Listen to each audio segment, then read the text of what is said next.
Yan po ang awitin na may pamagat na Lily of the Valley na inawit po ng Heritage Singers.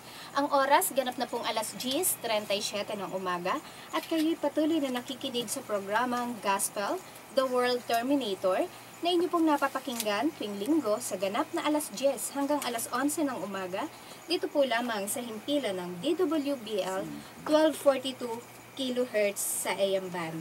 At ang programa pong ito ay inihatid sa atin ng ating pong mga sponsors na patuloy po na sumusuporta upang mapakinggan po sa himpapawid ang Ebanghelyo. So kung kayo po ay may mga katanungan o kaya naman po ay prayer request, maaari po kayong tumawag sa dalawa po nating landlines dito, 631-2646 and 631-2647.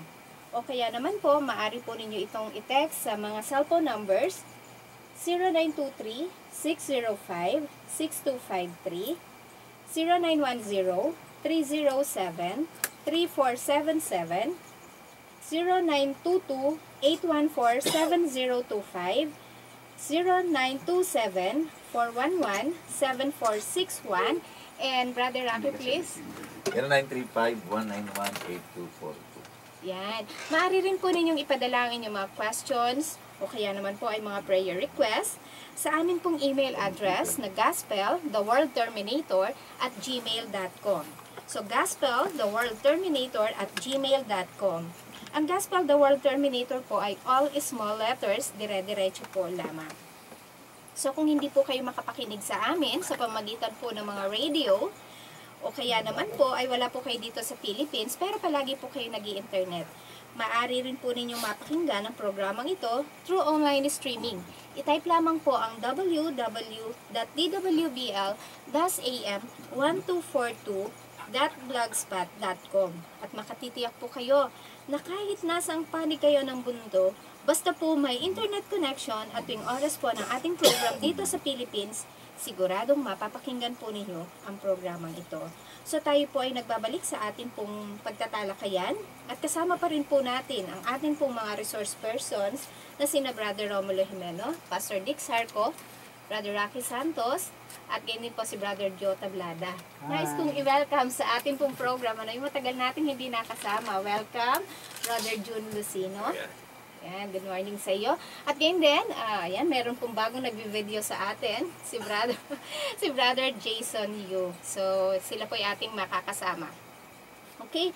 So, balikan na po natin yung question kanina. Pero, bago po pala iyan, meron pong isang panawagan na ipinadala po rito sa atin, na kung saan ay ang kanila pong mga ina ang nawawala, ano? At medyo matagal-tagal na po ito, for almost 20 years na po na hindi po nila nakakasama yung kanilang nanay. Especially po ang pangalan po ng nawawala ay si Kanoy Remya Mabini. So ito po ay Remya Mabini Kanoy, ito po yung kanyang pangalan nung siya po ay ikasal, subalit sa pagkadalaga ay si Remya Codilia Mabini. At ang isa pa po ay si Ruth A. Olantige. So, ito po ay nung siya po ay dalaga. Subalit nang siya po ay ikasal, si Ruth O. Fernandez na po siya. Siya po ay taga Mapandan, Pangasinan. Si Ruth O. Fernandez ay taga Mapandan, Pangasinan.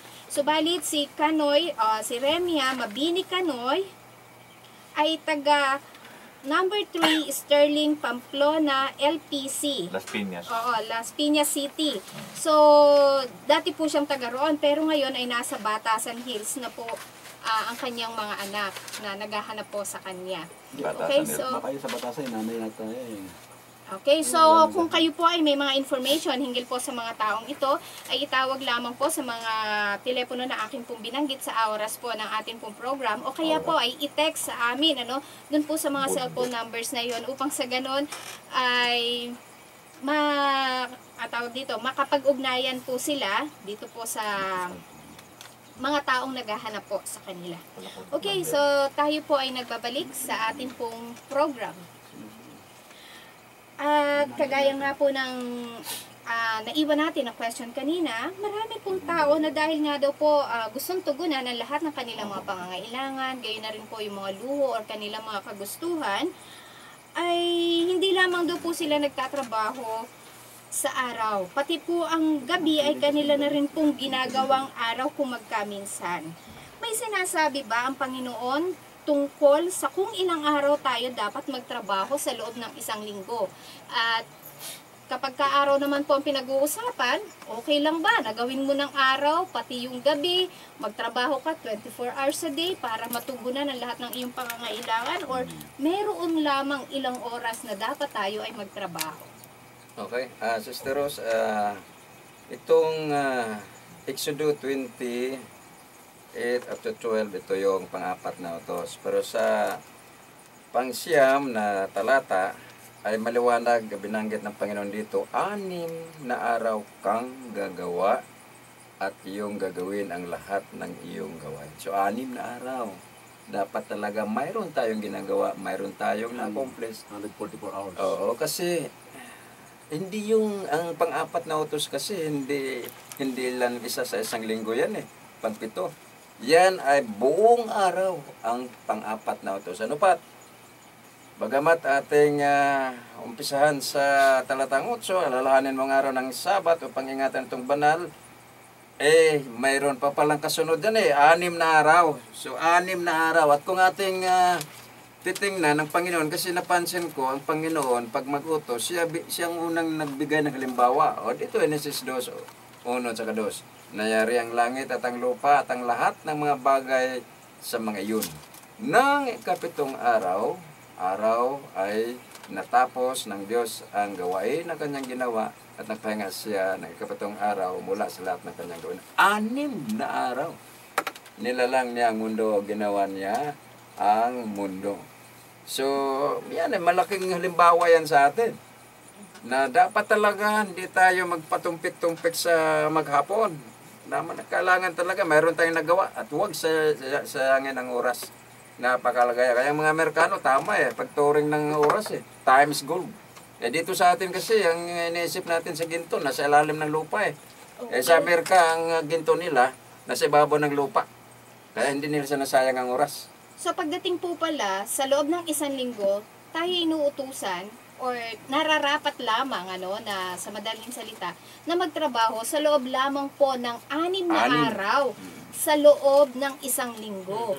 Okay, kanina ay meron kang binanggit na kung saan ay 6 na araw kang gagawa dito po sa Exodus chapter 20 verse 9. 6 na araw kang gagawa at ang iyong gagawin ang lahat ng iyong gawain.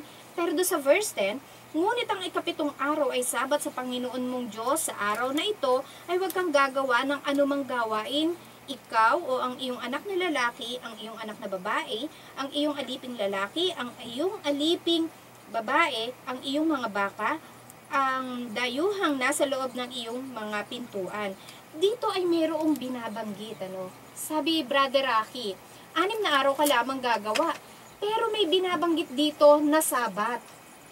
Ano ba ang ibig sabihin nito? Kasi since 6 days ka lamang magtatrabaho, pero merong 7th day na kung saan ay hindi ka daw dapat or hindi tayo nararapat na magtrabaho. Ano ba ang ibig sabihin nitong Sabat? Yan. Kung sasali natin ito sa ating lingwahe, ang salitang Sabat ay nakakulalaan ng salitang pagpapahinga. Kaya rest sa English at ang pagpapahinga. At ang sabi po ito, binanggit nga ni Pastor kanina, yung mismong lumikha ng langit at lupa ang siyang naging pangunahing halimbawa kung paano isasagawa yung salitang pagpapahinga. Kasi baka mapagsamantalahan ito ng mga tamad, Pastor Yun naman pala, inutos naman pala magpahinga Kasi tama lang matulog muna ako, tantayin ko na lang yung pagpapala. Sabi po rito, kung patuloy natin babasahin ito sa Gis, ngunit ang kapitong araw ay Sabat ng Panginoon Diyos. Araw nito ay huwag kang gagawa ng anumang gawain. Ito pong gawain tinutukoy po rito, hindi po ito yung mga sabi nga ay gawain may kaugnayan sa ating pong paglilingkod sa Diyos. Ito yung mga common natin ginagawa sa pang-araw-araw. Doon sa 6 na araw. Sinabing 6 na araw kang magtatrabaho. Pagdating sa ikapitong araw, huwag kang magtatrabaho diyan sapagkat yung pang-7 araw na yan ay Sabat ng Panginoon mong Diyos. Yan, Brother Jude. Kasi sabi nga, ikapitong araw. O pwede ba tayong mamili ng araw? Basta naman nag-fall yan ng ikapito, yun na ba yung Sabat? Ayan, ito. Sa salat, gusto ko po munang batiin po si Tita Chari na nakikinig po sa atin po ngayon. Dito nga po nakikita natin, kapag binabanggit po natin tong Exodus chapter 20 verse 8 hanggang 11, binabanggit nila, tanggap naman namin Kaya lamang, linggo yung araw ng aming sabat. Sila po yung pumipili. Pero hindi po ganon. Tandaan po natin na sa pagsunod po natin sa Diyos, hindi po tayo ang masusunod. Hayaan natin ng ating Panginoon ang siyang magtakda. Kung babalik po tayo sa Bible, ang tanging araw ng sabat na binabanggit dyan ay ang ikapitong araw. Pansinin natin salitang ang ikapitong araw. Ito po yung definite article. Ibig sabihin, nakatakda na to within a week. Diyos ang pumili. At alam naman po natin, kung pag-aaralan po natin maigi, ito po ay tumutukoy sa araw po ng Sabado. And way back po sa kahulugan po ng salitang Sabat, ano po Sister Rose, sa Hebrew po ito po ay Shabbat. Ibig sabihin, day of rest. Araw ng pamamahinga. Ano po, ano? Kung babalik po tayo sa Genesis, ito po yung binanggit po ni Pastor po kanina. Sa Genesis chapter 2, 1 hanggang 3, this is the day which is the Lord sanctified. Ito po yung araw na binanal ng Diyos. Hindi po ito basta-basta araw, ito po ikapitong araw. Dito nga po tayo nakakatuwa, Sister Rose. Ang Diyos natin sa Biblia, hindi lang po pala concern sa ating spiritual. Concern din siya sa ating sa physical health po natin. Yes, sa kalusugan. Bilang Diyos po natin na lumikha sa atin, alam niya po kung ano yung nakakabuti. Nagbigay siya ng mga pamantayan na nakakabuti sa tao. At the same time, ano po, nakikita po natin na tumitibay ang relasyon po natin sa Diyos sapagkat sa araw po ng Sabat, nakikipagtagpo po tayo sa Kanya. Sa pamamagitan po ng verse na Exodus chapter 20 verses 8 hanggang 11, ay makatitiyak po tayo na talaga yung ating pong Panginoon ay concern sa atin, ano, sa ating kalusugan. Sabi nga, hindi niya nais na tayo ay magtrabaho ng lagpas sa nararapat. Sabi nga, mula unang araw hanggang ika-6 tayo ay magtatrabaho. At kung ikapito naman, tayo ay mamamahinga. Sino ba ang ayaw ng rest? So dito ay ipinanukala ng ating pong Panginoon na talagang ang tao ay hindi continuous yung kanyang paghahanap buhay sa loob ng isang linggo. Merong isang araw na kailangan niyang magpahinga. Can you imagine, yun niyang makina.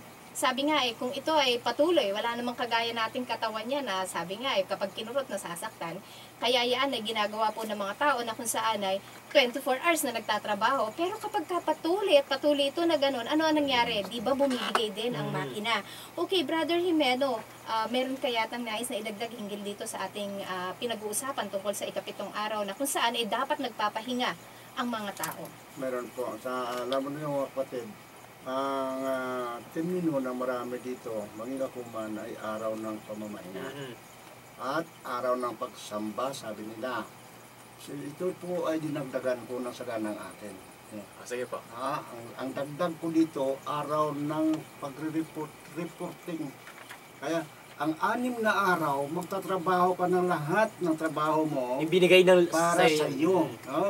Ang 6 na araw na yan para sa atin, lahat ng trabaho, trabahuhin mo yan at pagdating na ikapito, mag-report ka. O saan ka mag-report? Sa Panginoon na saan ang Panginoon naghintay? Sa simbahan. Yes. O punta ka sa simbahan at mag-report ka. Ay kung wala kang trabaho, ano i-report mo? Kaya ang hinihintay ng Diyos sa atin doon ay ang reporting natin. Tayo ba ay nakatanggap ng masama na balita? O tayo ba ay nagkasakit o tayo ba'y nagkasala, humingi tayo ng tawad sa Diyos. Doon, hinihintay na po tayo dyan. Pakinggan niya po tayo. At kung tayo naman nakatanggap ng maraming pagpapala, ay hinihintay na rin po hinihintay na rin yung ating pagpapasalamat. Lord, pasalamat po. Napakarami kong pagpapala na tinanggap po sa inyo. Yun ang hinihintay po natin doon. Hindi naman sabi na magre-report ka na, patulog ka simbahan, report po yan. Ito dinagdagan ko sa ganang akin at totoo po yung reporting. Okay, Pastor Dick, masasabi po natin, sang-ayon nga sa mga sinabi po ng ating po mga resource persons dito, na kung saan ay meron po tayong 6 na araw sa loob ng isang linggo na dapat po tayo magtrabaho.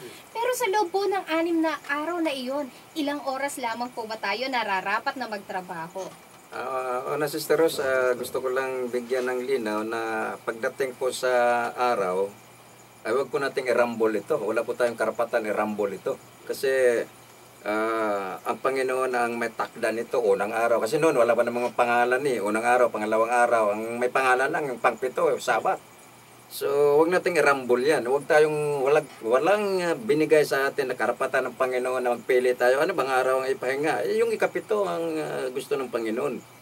So yamang ating pinag-usapan yung pagsisikap kasi ang Panginoon ay hindi maramot Pero mo sa 7 araw, isa lang sa Kanya. Kasi yung pag-7, sabi niya, hindi yan sa inyo. Sa akin yan.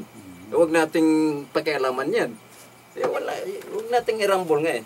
So yung 6, doon tayo magsikap. At mismo sa oras, mismo ang Panginoon nagbigay ng oras sa kung ano tayo, paano tayo gagalaw eh. Dito sa Juan 11, 9 at saka 10. Hindi ba ang maghapon ay may 12 oras? O sinabi ng Panginoon na may 12 oras ang maghapon. Ang lumalakad samantalang araw ay hindi matitisod sapagkat nakikita niya ang ilang araw, ang ilaw ng sanlibutan ito. Ngunit ang taong lumalakad samantalang gabi ay natitisod sapagkat wala sa kanya ang ilaw. So, 12, sa atin nga, 8 oras lang ang nirequire sa atin, di ba? Niisip ko na rin ito, kasali na rito yung travel. Halimbawa, ang trabaho mo sa Makati, galing ka sa Bagong Silang, talagang malayo-layo yan. 12 oras pa rin ang kukonsumihin mo.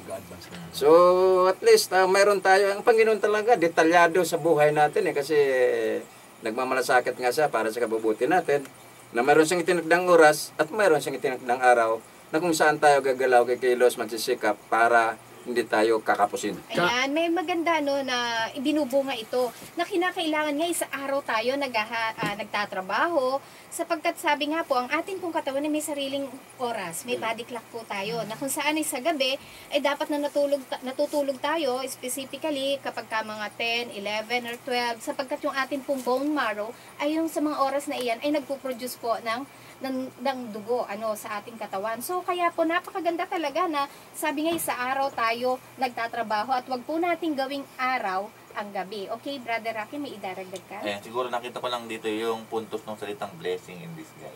Kasi nakita ko dito sa tinatalakay nating Sabat, kahalaga ng Sabat. Para makita mo talaga na isang tao ay mayroong tinatawag na blessing in disguise dito na nakapaloob. Meron siyang binabanggit dito na doon sa 6 na araw na iyong paggawa, gagawin mo lahat ng gawain ng iyong anak na lalaki, ng iyong anak na babae. Ibig sabihin malusog ang pamilya. May anak na lalaki, may anak na babae. Pangalawa, sabi dito, yung aliping lalaki at aliping babae.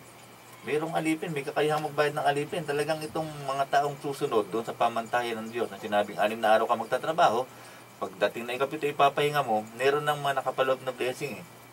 Condition ito eh. At ang ito parang sabi, mga baka at dayo nasa loob ng iyong tuluyan, pintuang bayan. Ibig sabihin, kung meron kang mga baka, meron kang, pwede kang magkano na act of generosity, pwede kang magbigay, pwede kang magbahagi. Kaya nga nakaka-accommodate ka ng bisita eh.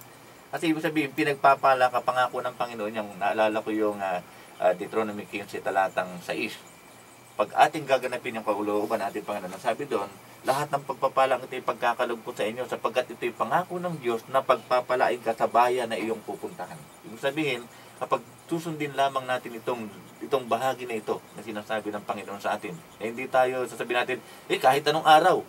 Kung ilalagay ko yung idea na yan na nung unang araw pa lang nilalang na ng Diyos ang tao at sinabi ng Diyos, nakikita ng tao na gumagawa ang Diyos, ang tao na may nagpapahinga lang na nakatunga nga habang gumagawa ang Diyos, palagay ko puro bato ka nga abutin natin sa Panginoon eh.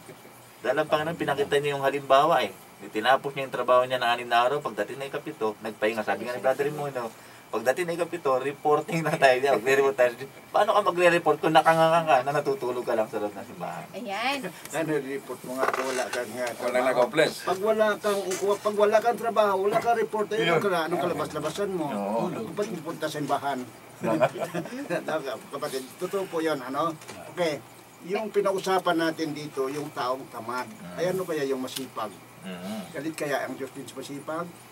Ay, minsan, isisingit ko na itong masipag na ito, kasi pinag-usapan natin napunta sa tamad. Talaga naman, at itong pagsapon natin ngayon, ay sisingitan ko ng masipag. Galit kaya ang tao sa taong masipag, ang Diyos sa taong masipag. Titignan po natin, pakibasa nga, Brother John, yung Lucas 12:18 hanggang 20, tatlong talata na yan. Sa aklat po ng Lucas, Lucas Kapitulo 12, 12. 18 hanggang 20. Yan, ganito po ang ating mabasa sa aklat ng Lucas, Kapitulo 12. Ang talata po ay 18, 18. 12 hanggang 20. Okay po, no? At sinabi niya, ito ang gagawin ko. Igigiba ko aking mga bangan at gagawa ko ng lalong malalaki at doon ko ilalagay lahat ng aking butil at aking mga pag-aari. At sasabihin ko sa aking kaluluwa, Kaluluwa, marami ka ng pag-aari nakakamalig para sa maraming taon. magpahingalay ka, kumain ka, uminom ka, at matuwa.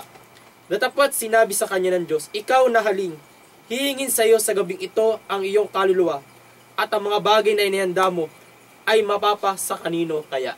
Yan.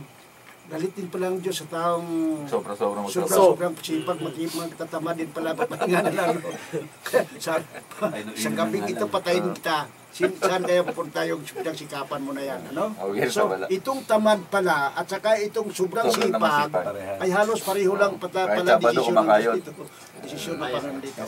Ito po gusto nating sabihin po na, Kahit Sabado nagtatrabaho. ito po gusto po sabihin na ang Panginoong Diyos po natin, wala po siyang iniuutos na ikasasama natin. Sobra-sobra. Yan po yung maganda doon, ano? So, sa madaling salita po, Pastor, ano? Since we have 24 hours a day, we have to work during daytime, ano? At sa loob po ng isang linggo, 6 days lamang po tayo mararapat na magtrabaho. So, aside from matutugunan po natin ang ating po mga pangangailangan at pati na rin po yung mga gusto natin, so ting tayo po ay nagsisikap, ano pa kayang pagpapala ang matatamo natin sa pagsisikap? Bago po tayo lubusang magtapos kasi 3 minutes or 2 minutes na lamang po yung So, natitira. bilisan na lang natin. Yes. Una, pag ikaw ay masipag, ay natural, hindi ka matukso sa pagkakasala. Kasi pag ikaw ay walang iniisip, ay wala, iba nang iniisip mo. Mayroon nga kasabihan the idle mind is the workshop of the devil. Pangalawa, ito yung humubog sa likas na kasimplihan. Kasi ayaw ng Panginoon na magarbo tayo eh. Katulad nga sa komentaryo ng mga tao tungkol sa ating Panginoon, hindi ba ito ang karpintero? Karpintero, simpleng trabaho lang yan. Tungkol sa, na ito naranasan sa ating Panginoon. Okay. So ito yung mga ilang pagpapala na matatamo natin sa pagsisikap na kailangan natin sa ngayon sa direksyon ng ating Yan. Panginoon. Nagtutubulin po yung atin pong oras. Gusto pa man po namin na makipagkwentuhan sa inyo, talakayin po ito pong mga natitirang mga ilang katanungan dito. Subalit, tapos na po tayo sa oras, kaya tatapusin po natin ang ating pong programa ngayon sa pamagitan ng isang panalangin. At tayo po ipangungunahan ni Brother Rocky. Dakila at mapagpala na ng Diyos, marami pong salamat. Minsan pa sa panahon, pagkakataon na nagkaroon kami ng bahagi upang ang mga salita mo ay maipahatid sa bawat tahanan ng aming pong taga-subaybay. Dakilang Diyos, kung ano man ang mga bagay na naging pagkukulang namin sa nakalipas, maasa po kami sumasampalataya sa inyong masaganang pagpapatawad at biyaya na sumaamin nawa magpakailanman. Maraming salamat po sa inyong pagtugon sa aming dalangin, sa matamis na pangalan ng aming Panginoon at tagapagligtas na si Jesus. Amen. Get well soon kay Brother Jake. Dito po nagtatapos ang ating pong programa sa umagang ito. At ito po si Sister Rose Galang. Brother Jimeno po lamang. Pastor Dick Sarco, pagpalaan kayo. Brother Rocky Santos po. Brother Joe Tablada. Brother John Lucino po, ang inyong lingkod. Have a nice day and God bless us all. Kala ko likod.